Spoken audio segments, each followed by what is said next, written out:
अस्सलाम वालेकुम, मैं हूं कैसर अहमद राजा। उम्मीद है आपकी तबीयत बिल्कुल ठीक होगी। नताशा, दानिश, इकबाल पिछले 2-3 दिन से ये एक सानहा है जिसमें ये ख़ातून मुलव्वस हुई और ये ज़ुबान ज़द आम है। मैं अपनी पॉलिसी के मुताबिक डेवलपिंग न्यूज़ पे मैं तबसरा नहीं करता, इसलिए मैंने इस पे इंतज़ार करना मुनासिब समझा। और अब तक की जो ख़बरें हैं जो जिनकी तस्दीक हुई है, एटलीस्ट जो मीडिया में रिपोर्ट हुई हैं तस्दीक के साथ, और वो भी ऐसी ख़बरें उसके साथ साथ कि जो मीडिया में रिपोर्ट हुई हैं लेकिन तस्दीक के साथ नहीं, अब वो एक काफ़ी डेटा सामने आ चुका है, तो अब इस पर बात की जा सकती है। मैं इसकी तफसीलात में नहीं जाऊँगा कि कैसे हुआ।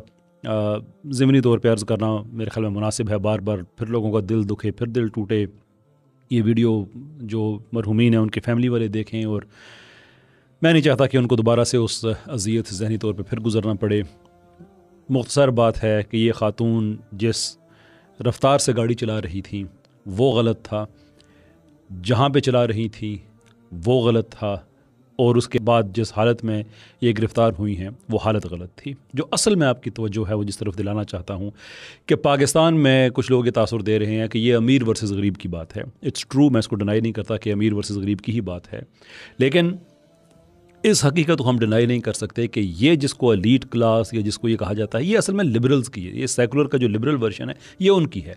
और लिबरल मैं इसलिए फोकस कर रहा हूँ कि जो सोशलिस्ट हजरात हैं उनमें तो फिर आपको कोई गरीब आदमी भी मिल सकता है, कोई 70s के ज़माने का भी भूला भटका इंसान जिसको नहीं पता कि दुनिया कहाँ पहुँच चुकी है।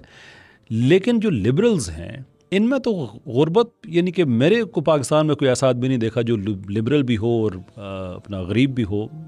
कभी मैंने देखा, ये ऐसा होता नहीं है। तो ये जिसको हम एलीट क्लास कहते हैं ये ज़्यादा हैं, तो ये सेकुलर ही ज़्यादा ये लिबरल लोग हैं।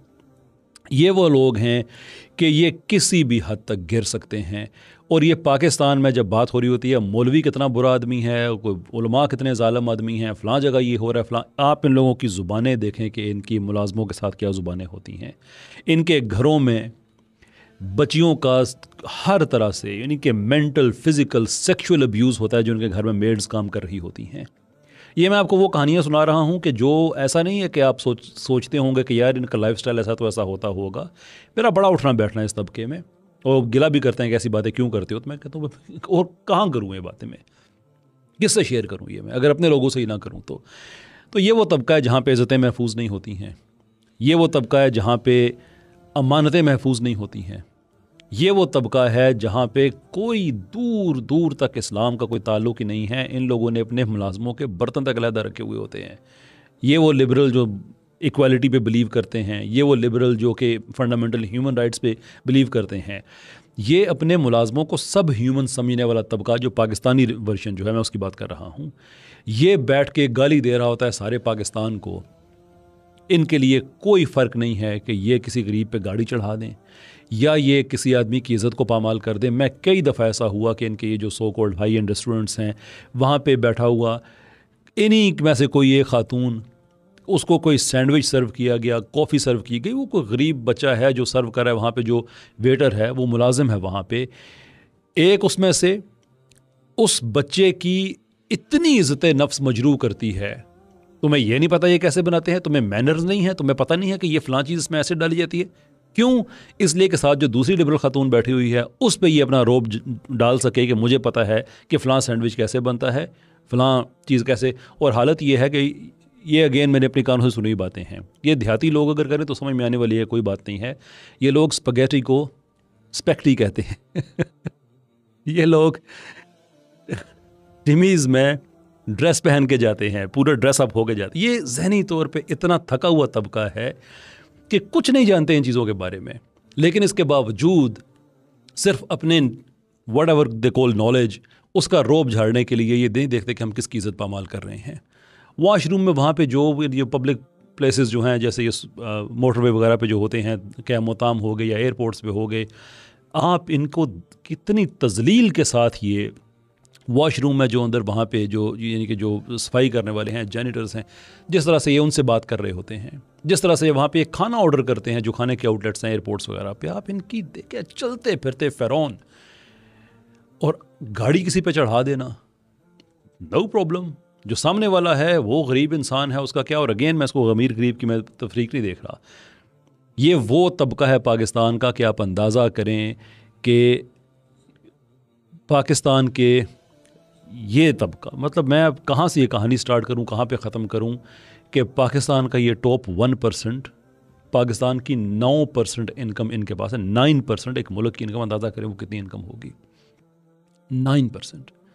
बिल्कुल ऐसे ही इनके ऊपर जाके देखें जो इनको टैक्स में छूट मिलती है, वो यूएनडीपी की रिपोर्ट आप देख लें यार, 17.4 बिलियन डॉलर जो हमारी इकॉनमी का उस वक्त, जो हमारे बजट का 50% है, ये तबका वो खा जाता है। इनको कैसे कैसे किस किस मद में टैक्स की छूट मिलती है, ये इनके इंपोर्ट्स के लाइसेंस देखें, ये कहाँ कहाँ से ये ड्यूटी अपनी, ये वो कोई मैं आपको राज की बात नहीं बता रहा, ये अगेन ज़ुबान ज़द-ए-आम बातें हैं। आपको सिर्फ थोड़ा सा नॉलेज होना चाहिए कि ये किस किस तरह से ये अवाम का पैसा मारते हैं। और फिर ये खातून जब इतने लोगों पे गाड़ी चढ़ा के उनको लुकमा अजल बना के जब पुलिस ने अरेस्ट किया तो एसी वाले कमरे में बैठाया हुआ है, एसी वाले कमरे में। मतलब एसी वाला कमरा, आप अंदाज़ा करें उसका जो बिल है वो पुलिस वालों ने अपनी जेब से नहीं देना है, वो टैक्स पेयर का पैसा है। पता है कौन से टैक्स पेयर? जिनके कई बंदों को ये खातून अभी मार के आई है, उन्हीं के दिए हुए पैसे से जो एसी चल रहा है अब ये उसमें तशरीफ़ रखती हैं। एक दिन का रिमांड मिल गया, बस बात ख़त्म हो जाएगी। अब क्या होगा, जिस इस्लाम को ये सारा साल गाली देते हैं, अब उसी इस्लाम में से ये दैयत के कानून ढूंढ रहे होंगे, उनको कोहर्स किया जाएगा, फैमिलीज़ को क्या क्या उनके साथ नहीं किया जाएगा। लेकिन इसमें 2-3 बातें और हैं, वो बड़ी इंपॉर्टेंट हैं। एक तो यह है कि रिपोर्टेडली वकील साहब ने कहा जी उनके पास तो यूके का ड्राइविंग लाइसेंस था, और ये कि उनकी जहनी हालत ठीक नहीं। अब अगरचे अस्पताल इस चीज़ को डिनाई कर चुका है, और वही मेरा ख्याल है कि डिनाई इसलिए किया है कि जिन पोजीशंस पे बताया जाता है, अगेन मैं कंफर्म नहीं कर सकता, लेकिन बताया जाता है कि जितनी बड़ी बड़ी कंपनीज़ के इनके पास जो लीडरशिप के मुख्तलिफ ओहदे हैं, उस कंपनी के इन्वेस्टर का तो दिमाग ख़राब है कि वो इसमें इन्वेस्ट करेगा, ऐसी कंपनियों में करेगा। या कल पाकिस्तान से बाहर से अगर आपने इन्वेस्टमेंट लेके आनी है तो क्यों इन्वेस्टमेंट लेके आएगा, क्यों कोई इन्वेस्ट करेगा कि आपके मुल्क में तो वो लोग हैं जिनको आप खुद कहते हैं कि ये जहनी मरीज़ हैं, आपने इतनी बड़ी बड़ी पोजीशंस को बैठाया हुआ है। यानी कि ये बड़े प्रॉब्लम्स हैं। तो इसलिए मेरा ख्याल है कि ये जहनी वाला तो जल्दी जल्दी ख़त्म हुआ कि नहीं, इसको तो हम ओवरकम करें। क्योंकि इससे यूके का ड्राइविंग लाइसेंस जाता है, DVLA जो कि एजेंसी है यूके में जो ये लाइसेंस ऑफ़र करती है, इस लेवल का आदमी जो इतना जहनी तौर पे मरीज़ हो, जैसे ये खातून का जो वीडियो आया है, और उसके बाद जो उन्होंने ड्राइव करके इतने बंदों को मार दिया, यूके में ड्राइविंग, ये तो ऐसे कैंसिल होने वाली बात है। तो मुझे लगता ये है कि इसलिए ये जल्दी जल्दी उस पर उन्होंने, अस्पताल से भी रिपोर्ट आ गई कि नहीं जहनी तौर पे तो बिल्कुल ठीक है। और अगर अस्पताल वालों ने खुद ऑन देयर ओन इनिशिएटिव ये रिपोर्ट जारी की है तो commendations them, hats off to them कि बड़ा ज़बरदस्त काम किया कि वो प्रेशर में नहीं आए। अब ये वो चूँकि इसके पीछे कोई हतमी इन्फॉर्मेशन नहीं है, इसलिए मैं अल्टरनेटिव में बात कर रहा हूँ कि ये भी बात हो सकती है, ये भी हो सकती है। अब मेरा गुमान ये है कि आखिरकार होगा ये कि ये जो खातून हैं इनको ना ही नशे वाली बात, अगेन नशे वाली बात हम कंफर्म नहीं कर सकते, इसलिए कि आपने किसी की वीडियो देखी है तो वहाँ से आप असेस नहीं कर सकते कि नशा है या नहीं है। You have to restrict yourself to objective facts. हमने वो हालत देखी है, व्हाट कॉज्ड दैट स्टेट हमें नहीं पता, उसके पीछे नशा है, बीमारी है, क्या है नहीं पता। मेरा ख्याल ये है कि नशे वाली बात जो इल्ज़ाम लगता है शायद ये भी गलत साबित हो। दैर इज़ कि अगर नशा किया हुआ है, मैं उसकी बात कर, नहीं किया हुआ तो इल्ज़ाम वैसे ही गलत हो जाएगा ना।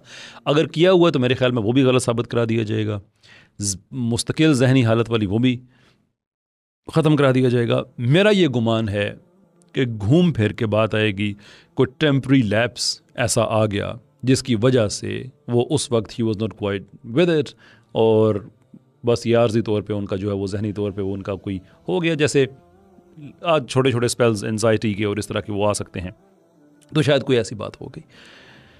And that is the problem.